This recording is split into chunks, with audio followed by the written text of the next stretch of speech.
Jean-Marc Payex, la mobilité décarbonée, c'est un enjeu pour le pays du Mont-Blanc, c'est ce que vous dites? Oui, bien sûr, c'est un enjeu et je crois que c'est chaque entreprise, chaque collectivité territoriale et bien sûr tous les particuliers qui doivent y participer. Alors le transport décarboné, c'est quoi exactement? Aujourd'hui, on a beaucoup de voitures qui émettent des gaz à effet de serre. Décarboné, moins de gaz à effet de serre? Moins de gaz à effet de serre, moins de particules fines, c'est-à-dire une santé meilleure pour les habitants du pays du Mont-Blanc. Mais le chantier, il est très important parce qu'en fait, dans la mobilité décarbonée, on a ce qu'on connaît le plus souvent, c'est-à-dire les véhicules électriques. Mais tout n'est pas véhicule électrique. Quand on est sur des camions, quand on est sur du transport en commun qui fait de la longue distance, l'électricité, c'est pas la solution idéale. Donc il y a d'autres modes de combustible, comme par exemple l'hydrogène, comme le gaz. Et ça, effectivement, eh bien, il faut renouveler complètement la flotte de nos véhicules et essentiellement les véhicules qui sont les gros véhicules et qui polluent beaucoup, comme des camions, comme du transport en commun, comme tous les véhicules qu'on a dans les collectivités aussi. Parce qu'on n'est pas les premiers bons élèves, les collectivités. On a beaucoup de vieux véhicules, des véhicules qui sont au gasoil, des véhicules qui sont très polluants.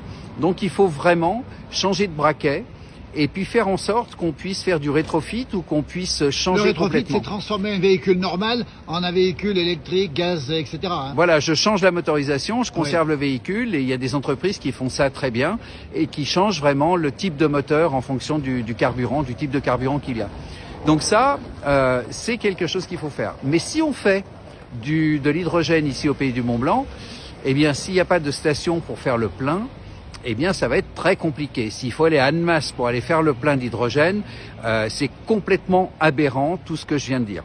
Vous avez un projet de station multiservice au pays du Mont-Blanc, c'est ça? C'est quoi une station multiservice? Alors la station multiservice, c'est justement de faire une station où on va pouvoir faire le plein d'hydrogène, de gaz, de tous ces nouveaux carburants qui vont être utilisés et qui vont être au service en fait essentiellement des industriels, des collectivités, aussi des particuliers. Mais le besoin, il est réellement sur les camions, les transports en commun. Et si on veut passer à l'hydrogène ici, eh bien il faut réellement qu'on fasse ensemble une station multi-énergie et c'est ce qu'on étudie depuis environ 2 ans à la communauté de communes Pays du Mont-Blanc. Vous lancez un appel aux professionnels pour qu'ils justement aillent dans ce sens-là, c'est le sens de votre message?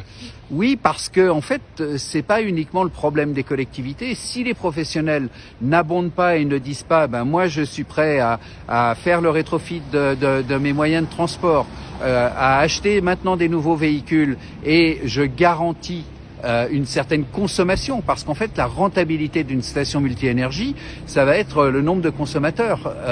Alors bien évidemment, l'hydrogène, il faut la produire proprement, il faut de l'hydrogène verte, il ne faut pas de l'hydrogène sale. Et ça, on est capable de le faire, puisque nous, on a la ressource, on a l'eau pour faire de l'hydrogène verte. Donc tout ça, les planètes commencent à s'aligner, et je pense qu'au pays du Mont-Blanc, on peut être précurseur pour que justement, eh bien, il y ait ces changements et puis qu'on diminue effectivement toutes les pollutions qu'on crée. Parce que l'objectif, il n'est pas de se serrer forcément la ceinture et de se culpabiliser. L'objectif, il est de bien vivre, mais de vivre en étant moins polluant. Jean-Marc Payex, on a l'autoroute A40, on a les touristes qui viennent en masse. Vous n'avez aucune action sur ces populations qui viennent avec des véhicules parfois polluants? Alors, les actions, elles sont nationales, hein. C'est les vignettes critères, c'est les Euro 5, 6 pour les camions. Mais je vais vous donner l'exemple d'un camion qui est Euro 6. L'exemple que j'ai donné au préfet. En les obligeant aujourd'hui à s'arrêter sur l'aire de Passy.